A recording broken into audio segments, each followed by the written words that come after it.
Hello বন্ধুরা, আপনারা কিভাবে আপনাদের ফোনের হোম স্ক্রিনে নিজের ফটো সেট করবেন। তো বন্ধুরা, আপনারা কিভাবে আপনাদের ফোনের হোম স্ক্রিনে নিজের ফটো সেট করবেন। তো দেখতে পাচ্ছেন আমার ফোনে কিন্তু অন্য ফটো সেট করেছি, মানে ওয়ালপেপার সেট করেছি। তো এখানে আমি কিভাবে আমার নিজের ছবি সেট করব, তো আজকের এই ভিডিওটি আপনারা সম্পূর্ণ দেখলে কিন্তু বুঝতে পারবেন। তো চলেন ভিডিও শুরু করা যাক। তো আপনারা যদি আপনাদের ফোনের হোম স্ক্রিনে নিজের ছবি সেট করতে চান, তাহলে আপনারা কী করবেন, আপনাদের ফোনের ডিসপ্লের পর আপনারা চাপ দিয়ে ধরে রাখবেন এবং ধরে রাখার পর দেখতে পাচ্ছেন নিচের দিকে চলে আসবে ওয়ালপেপার। তো আপনারা ওয়ালপেপার অপশনে ক্লিক করে দেবেন। এরপরে কী করবেন, দেখতে পাচ্ছেন এখানে আপনাদের অ্যালবাম লেখা আসবে। তো এক এক ফোনে এক এক রকম আসতে পারে। তো আমার যেহেতু ওপ্পো ফোন, সেজন্য কিন্তু এরকম আসতেছে। তো আপনারা কী করবেন, অ্যালবাম অপশনে ক্লিক করে দেবেন। তো তারপর দেখতে পাবেন আপনাদের কিন্তু এখান থেকে গ্যালারিতে নিয়ে যাবে। তো আপনারা যে ছবিটা সিলেক্ট করতে চাচ্ছেন, আপনারা সেই ছবিটা এখান থেকে দিয়ে দেবেন। তো আপনাদের দেখানোর জন্য এখানে একটা ছবি আছে, এই ছবিটা আমি দিয়ে দিচ্ছি। দেখতে পাচ্ছেন ছবিটা আমি এখান থেকে সিলেক্ট করে দিলাম। সিলেক্ট করে দেওয়ার পর দেখতে পাচ্ছেন উপরের দিকে টিক মার্ক আছে।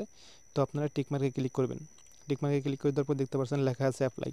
তো আপনারা অ্যাপ্লাইতে ক্লিক করবেন। এরপরে আপনারা যেখানে ছবি সেট করতে চাচ্ছেন, মানে আপনারা যদি হোম স্ক্রিনে সেট করতে চান আপনারা হোম স্ক্রিন দেবেন, যদি লক স্ক্রিনে সেট করতে চান আপনারা লক স্ক্রিন দেবেন। তো আমি যেহেতু হোম স্ক্রিনে লাগাবো, এখান থেকে আমি হোম স্ক্রিনে ক্লিক করে দিচ্ছি।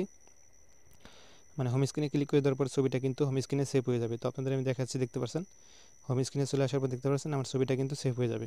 মানে ছবিটা কিন্তু সেভ হয়ে গেছে, দেখতে পাচ্ছেন ছবিটা কিন্তু সেভ হয়ে গেছে। তো আপনারা এভাবে চাইলে কিন্তু আপনাদের নিজের ওয়ালপেপার কিন্তু আপনারা হোম স্ক্রিনে কিন্তু সেট করতে পারবেন। তো আপনারা এভাবে চাইলে কিন্তু আপনাদের ওয়ালপেপার আপনারা হোম স্ক্রিনে কিন্তু সেভ করতে পারবেন। তো আশা করি আপনারা বুঝতে পারছেন যে কীভাবে আপনারা নিজের ছবি দিয়ে আপনারা ওয়ালপেপার সেট করবেন। তো আশা করি ভিডিওটা ভালো লাগছে। তো ভিডিও যদি ভালো লাগে থাকে অবশ্যই আপনারা লাইক করবেন, শেয়ার করবেন আর চ্যানেলটি আপনারা সাবস্ক্রাইব করে রাখবেন। সবাই ভালো থাকবেন, সুস্থ থাকবেন। দেখা হবে অন্য কোনো ভিডিওতে। আল্লাহ হাফিজ।